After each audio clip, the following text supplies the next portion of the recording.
Voici les aventures de Jojo Lapin, un roman d'Enid Blyton, avec des illustrations de Jeanne Bazin, de la collection Bibliothèque Mini-Rose des éditions Hachette Jeunesse. Chapitre 4. Jojo Lapin a plus d'un tour dans son sac.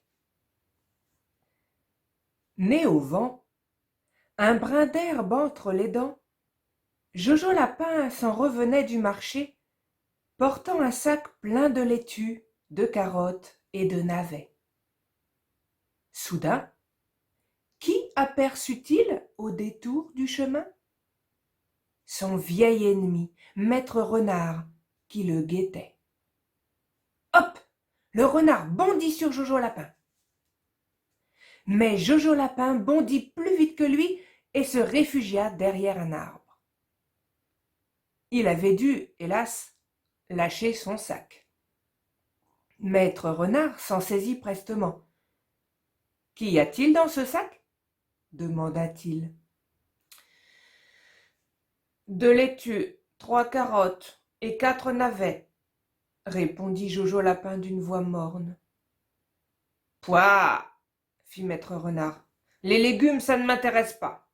Tu peux reprendre ton sac, Jojo. Viens le chercher. » Jojo Lapin jeta un coup d'œil vers le sentier où Maître Renard, le sac gentiment posé devant lui, souriait. Il avait l'air si aimable, Maître Renard, que Jojo Lapin décida de tenter l'aventure. Il s'avança avec précaution, mais, comme il tendait la patte vers le sac, Renard la saisit brusquement dans la sienne et ne la lâcha plus. « Ah ah !» ricana-t-il. « Cette fois je te tiens. Par ici, mon petit Jojo. » Alors, traînant le pauvre Jojo Lapin et son sac, Maître Renard s'en alla tout droit chez son ami Comperlou. « Regarde ce que je t'apporte, Comperlou !» cria-t-il en entrant dans la cuisine. « Splendide !» s'exclama le loup. « Ce genre de surprise me donne faim. Je mets tout de suite la marmite sur le feu. »«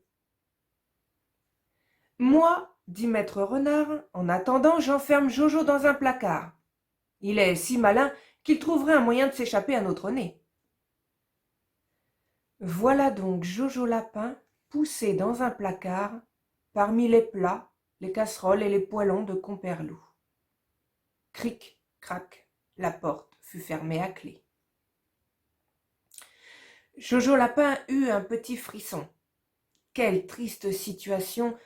Comment quitter ce placard avant d'être tiré par Maître Renard? Se cacher dans un poêlon? Dans une casserole? Il serait vite découvert. Que faire? Brusquement, une idée vint dans la petite tête de Jojo Lapin. Il sortit les provisions de son sac. Et flip, il lança les laitues dans un poêlon. Et flap, il mit les carottes dans une casserole. Et flap, il cacha les navets sous un plat.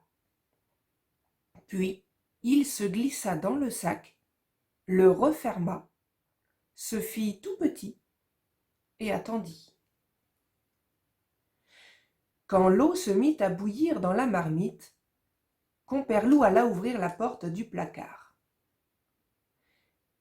Il l'ouvrit très doucement, au cas où Jojo Lapin tenterait de se précipiter dehors. Jojo Lapin ne sortit point. Alors, le loup ouvrit la porte toute grande et inspecta les étagères de haut en bas. Il n'y avait plus de Jojo Lapin. Comperlou n'en crut pas ses yeux. « Hé, renard, approche-toi » s'écria-t-il. « Je ne vois plus Jojo Lapin. Où est-il passé ?» Maître Renard s'approcha du placard et regarda. Il vit le sac aux légumes et le lança dans la cuisine. Sans doute Jojo Lapin s'était-il caché derrière. Non, Jojo Lapin ne se cachait pas derrière le sac. Les deux amis échangèrent des regards inquiets.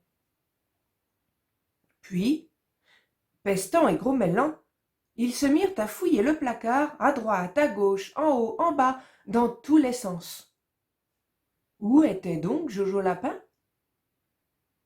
Derrière eux, bien sûr, fort occupés à leur faussée compagnie.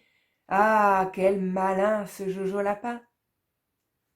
Il ouvrit le sac, snap.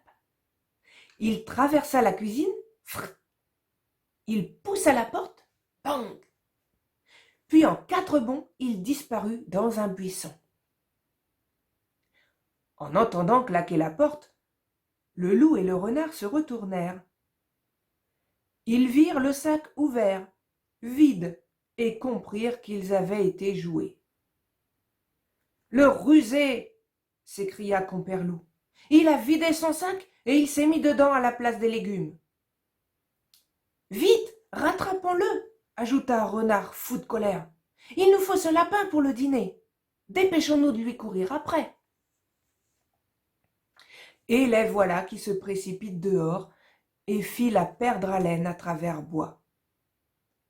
Ils coururent longtemps sans seulement voir le bout de la queue de Jojo Lapin.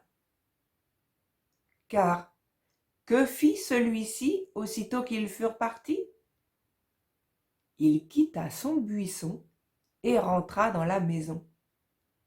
Là, il alla droit au placard, reprit ses provisions, les remit dans son sac et s'en revint chez lui, nez au vent, un brin d'herbe entre les dents, tout simplement. Fin.